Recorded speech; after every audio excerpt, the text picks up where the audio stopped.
एक ऐसा ग्रहों और नक्षत्र का योग अगर इस रात्रि में आप साधना करते हैं तो फिर आप जो चाहे वो सिद्धि प्राप्त कर सकते हैं।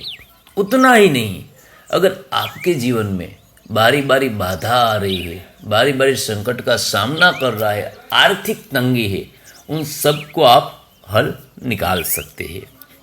मैं बात करने चाह रहा हूँ ऐसा ग्रह और नक्षत्र का संयोग की रात्रि, यानी कि काली चतुर्दशी और अमावस्या। आने वाली काली चतुर्दशी यानी कि 13 जुलाई और अमावस्या यानी कि 14 जुलाई, इन दोनों रात्रि में ऐसा ग्रह और नक्षत्र का संयोग है कि अगर आप इस रात्रि में साधना और अनुष्ठान करते हैं तो फिर आप जो चाहे वो सिद्धि प्राप्त कर सकते हैं। अगर आप पर किसी ने जादू टोना किया हो, किया कराया हो, जो किसी भी तांत्रिक से हल नहीं हो रहा है, इस रात्रि में आप अनुष्ठान करके उसका हल निकाल सकते हैं। तो आइए हम जानते हैं विधिवत साधना कैसे करते हैं और इसका फल आपको क्या क्या प्राप्त होता है। सबसे पहले आपको आने वाली चतुर्दशी की रात्रि में स्नान करके गणेश का स्थापन करना है, उसके बगल में भैरव का स्थापन करना है और भैरव के बगल में माँ का स्थापन करना है।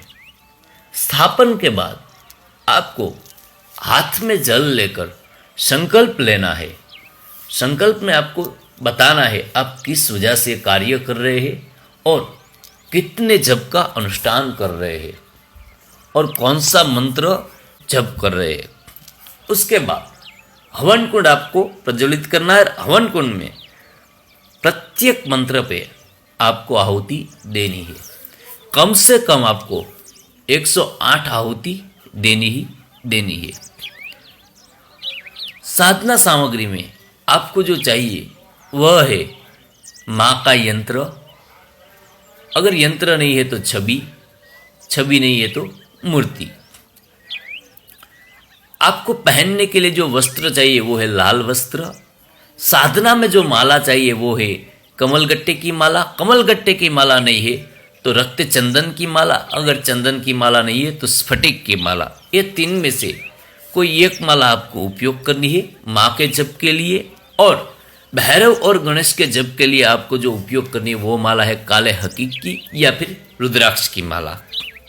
सबसे पहले आपको गणेश जी का पूजन करना है। गणेश जी के पूजन के बाद भैरव का पूजन करना है और भैरव के पूजन के बाद आपको माँ का पूजन करना है।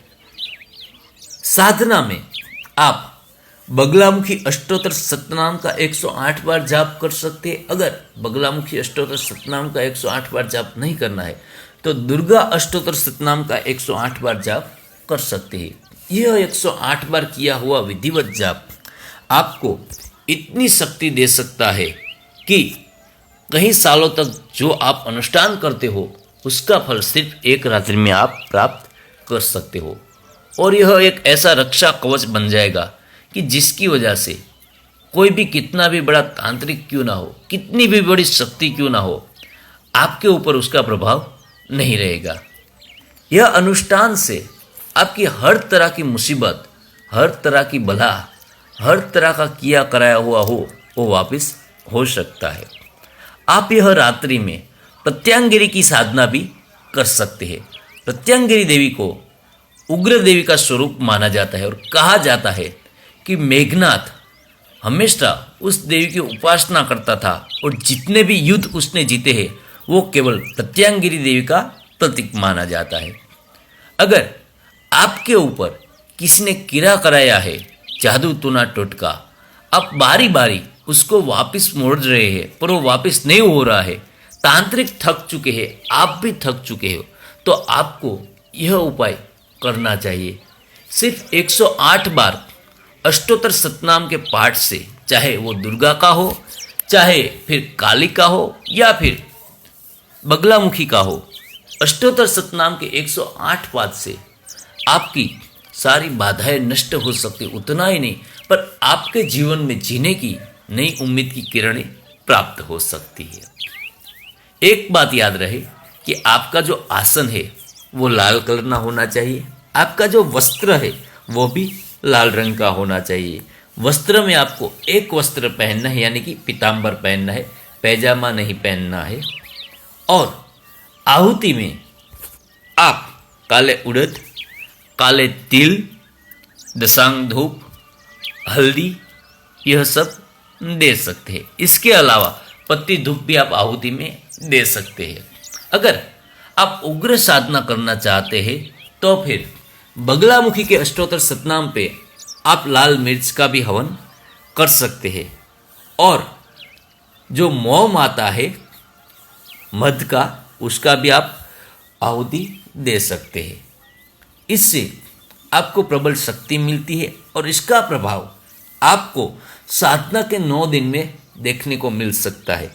जबकि आपका अनुष्ठान पूर्ण हो जाए दूसरे दिन से ही आपको प्रभाव दिखना शुरू हो जाएगा, लेकिन आप जैसा चाहते हो वैसा प्रभाव साधना के 9वें दिन आपको दिखेगा।